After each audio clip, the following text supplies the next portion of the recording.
Hello बच्चों, आइए प्रश्न को पढ़ते हैं।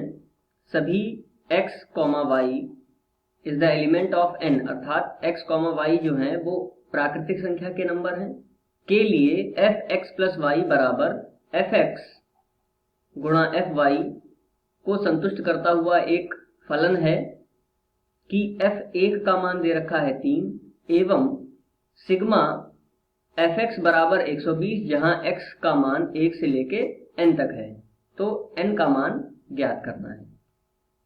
आइए सर्वप्रथम प्रश्न की मुख्य अवधारणा को जान लेते हैं। मुख्य अवधारणा: किसी भी गुणोत्तर श्रेणी जिसका प्रथम पद a तथा सार्वनुपात r हो, उसको हम इस तरीके से लिखते हैं और उसके n पदों का योग निम्न सूत्र द्वारा दिया जाता है। ar की घात n माइनस 1 बटे में r माइनस 1। आइए इस आधार पर प्रश्न को हल करते हैं। देखिए, प्रश्न में f(x + y) बराबर दे रखा है f(x) गुणा f(y). f(x + y) बराबर दे रखा है f(x) गुणा f(y). यदि हम x का और y का दोनों का मान 1 रखते हैं तो हमें प्राप्त होगा 1 + 1 बराबर f1 गुणा f1। ये हो जाएगा f1 + 1 f2 बराबर f1 का मान प्रश्न में दे रखा है 3, तो 3 गुणा f1 का मान पुनः 3, तो हमें प्राप्त होगा f2 बराबर 9। इसी प्रकार यदि हम f3 का मान निकालना चाहें तो f3 का मान कैसे निकालेंगे? यदि हम x का मान रख देते हैं 1, y का मान रख देते हैं 2, तो हमें प्राप्त होगा f1 गुणा f2, अर्थात f3 बराबर f1 का मान 3 और f2 का मान अभी प्राप्त हुआ है 9, तो ये हो जाएगा 9, अर्थात f3 का मान हमें प्राप्त होगा 3 ने 27। देखिए, f1 का मान 3 है, f2 का मान 9 है और f3 का मान 27 है। इस तरीके से हमें 3 पद प्राप्त हो चुके हैं। और प्रश्न में यह भी दे रखा है कि यदि हम x को 1 से लेके n तक सिग्मा अर्थात जोड़ते हैं तो हमें f(x) का मान 120 प्राप्त होगा। अगले प्रश्न पर इसको लिखते हैं।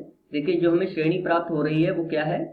प्रथम पद जिसका 3 है, अगला पद 9 है, इसका अगला पद 27 है और ऐसे करके एक श्रेणी प्राप्त हो रही है।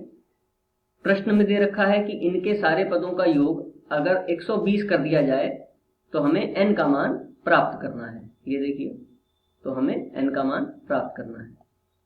इसको आगे हल करते हैं। इसके n पदों का, अब देखिए ये गुणोत्तर श्रेणी प्राप्त हो रही है जहां पर सार्वनुपात अर्थात r का मान 3 है तथा प्रथम पद वह भी 3 है। इसके यदि हम Sn प्राप्त करें अर्थात n पदों का योग निम्न सूत्र द्वारा प्राप्त करेंगे, r की घात n माइनस 1 बटे में r माइनस 1। अब देखिए, n पदों का योग दे रखा है हमें 120 बराबर a, प्रथम पद का मान है 3, r का मान भी 3 है की घात n माइनस 1 बटे में r 3 माइनस 1।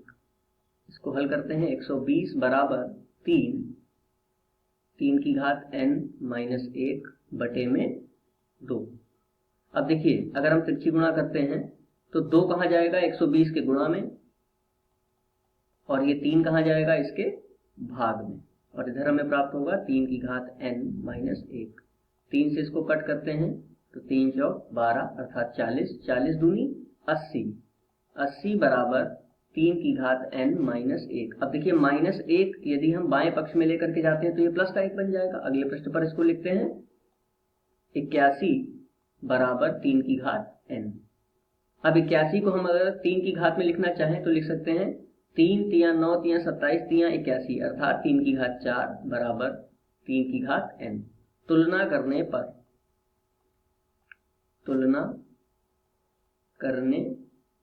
देखिए, दोनों के आधार समान है 3 और 3, और ये दोनों मान आपस में बराबर भी हैं, तो तुलना करने पर हमें क्या प्राप्त होगा कि n का मान 4 है।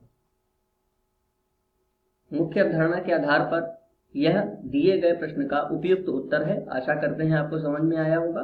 धन्यवाद।